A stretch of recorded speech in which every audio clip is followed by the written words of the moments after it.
Governor cautioned today the millions of dollars in funding help is not a long-term solution, meaning the hospital may need to go back to the legislature for more help down the road. And though the funding is a Band-Aid for a much larger problem, it does provide some stability for a critical regional hospital facing a dire financial crisis. The plan, agreed upon and passed in the final days of the legislative session, gives HCMC hundreds of millions of dollars immediately, plus $500 million in reserve funding over the next 5 years. Jessica Hart leads us off tonight with where the hospital system goes from here. Jessica? Julie, as you can imagine, it's a big relief to a lot of people that these doors are going to stay open. But as they go into the future, hospital leaders say they're going to have to take a look at their core mission, what's critical to that mission, and what are some of the things they're going to have to let other healthcare systems take on.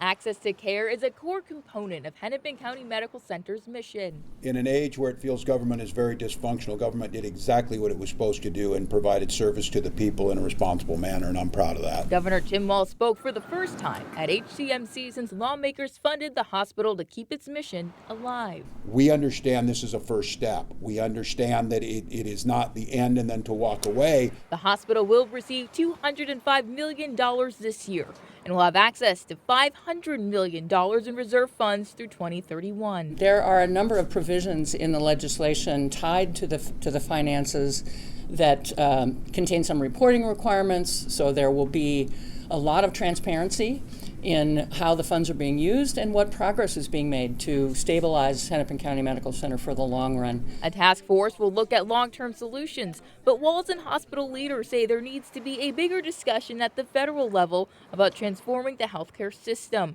as expenses rise and revenue falls. So we are going to have to collectively come back to the legislature in future years with proposals to redesign some programs, to redistribute how some of the funding exists now, so that we do kind of stabilize the most critical services first. Stabilizing the most critical services so access to health care at this safety net hospital still exists.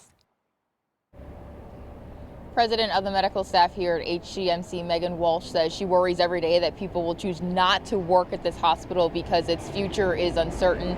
But she does want to assure people if they come to HCMC, they will continue to receive high quality care. Back to you. All right. Thank you, Jessica.